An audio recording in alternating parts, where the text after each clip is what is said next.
Okay doctor साहब, considering that जो अभी अटैक्स हो रहे हैं इसराइल की तरफ से लेबनान में और जो डिस्ट्रक्शन हो रही है, do you think that this is just only the intelligence failure और ऑल्सो मिलिट्री फेलियर? क्योंकि जब पता था कि ये जंग एक्सपैंड होगी और लेबनान में आएगी, ये ऐसा नहीं था कि इसको फोर्स ही नहीं किया जा रहा था। जब ये पता था ये होगी, तो जब इसराइल एंगेज था गजा के अंदर, वो बिल्कुल मसरूफ था, तब क्यों नहीं एक्शन लिया गया? तब तो एक मौका था, तब तब दुश्मन को एंगेज किया जा सकता था। तब सिर्फ अल्टीमेटम दिए गए और इंतजार किया गया। और अब जब वो बिल्कुल वहां से फारिग हो चुका है, तो अब वो आ गया है इनकी तरफ। तो do you think this is also a military failure, military operations के जो इनके हेड थे? अब मजे की बात है, जो इनके मिलिट्री ऑपरेशंस के हेड थे इब्राहिम अकील, वो भी असैसिनेट हो गए हैं, जिनका जिनका काम था मिलिट्री ऑपरेशन डिजाइन करना, और जो वो भी असैसिनेट हो गया इसमें। तो आपको नहीं लगता कि ये भी एक फेलियर था, मिलिट्री की तरफ से भी फेलियर था? What do you think? जी, असल में इसकी थोड़ा सा मैं इसके साथ ना इसको रिलेट करना चाहूंगा ईरान के साथ। देखिए, हमेशा से हिजबुल्लाह को ईरान की प्रॉक्सी के तौर पे ही समझा जाता है, लिया जाता है ना, देखा जाता है।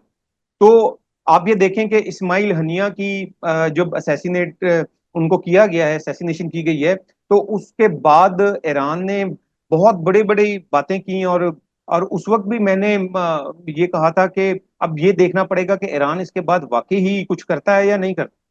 तो असल में ये किसी तासुब से हम ये बात नहीं कर रहे, लेकिन असल में हकीकत ये है कि ईरान, हमें अभी तक ये लगता है कि ईरान बजाते खुद जो है वो मतलब वो खुद से नहीं चाहता कि ये जंग जो है मजीद बढ़े।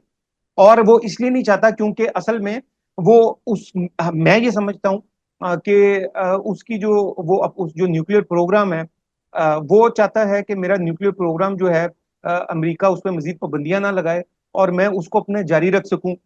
या मैं अपने जो जहां वो पहुंचना चाहता है वहां पर वो पहुंच जाए अपने न्यूक्लियर प्रोग्राम में। तो मैं समझता हूं कि वो जंग से नजरें भी चुरा रहा है। और लेकिन इस सब के बाद और अभी जब इनकी असैसिनेशन हुई है हसन नसरुल्लाह की, उसके बाद मैं समझता हूँ कि जो ईरान है उसके ऊपर बहुत बड़ा प्रेशर आ गया है। अब हर जो तबका है वो ये बातें कर रहा है कि ईरान के ऊपर बहुत बड़ी जिम्मेदारी आयद होती है कि वो इसराइल से अब बदला ले, ना सिर्फ इस्माइल हनिया का बल्कि अब हसन नसरुल्लाह का भी बदला ले।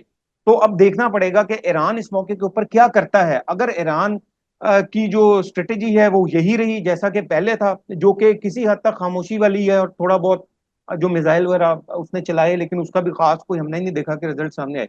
तो अगर ईरान इसका जवाब भरपूर नहीं देता, तो ईरान के ऊपर भी मेरा ख्याल है कि कई सवाल उठेंगे अब। और इसी तरह से क्योंकि हिजबुल्लाह ईरान की प्रॉक्सी के तौर पर ही उसको देखा जाता है, तो मैं ये समझता हूँ कि वही क्वेश्चंस जो है वो हिजबुल्लाह के ऊपर भी उठ सकते हैं। लेकिन एक बात जरूर समझ लेनी चाहिए यहाँ पर कि हमास और जो हिजबुल्लाह है उसका कंपैरिजन नहीं कर सकते। क्योंकि हमास जो है वो इस वक्त उसकी सिचुएशन जो है वो ये है कि वो इस वक्त महदूद है गजा के अंदर, और गजा जो है वो उसको पूरी तरह वो इसराइली जो फोर्सेस हैं उन्होंने कैप्चर किया हुआ है। और जबकि जो हिजबुल्लाह है उसके जो कहा जाता है कि उसके जो जंगजू हैं, वो उनकी तादाद लाखों में है इस वक्त। और हिजबुल्लाह के पास का ये भी कहा जा रहा है कि 1 से 1.5 लाख से ज्यादा मिसाइल हैं, और इसके अंदर जो उनके पास जो गाइडेड मिसाइल हैं वो भी मौजूद हैं। हिजबुल्लाह का फ्यूचर क्या है? क्या देख रहे हैं आप?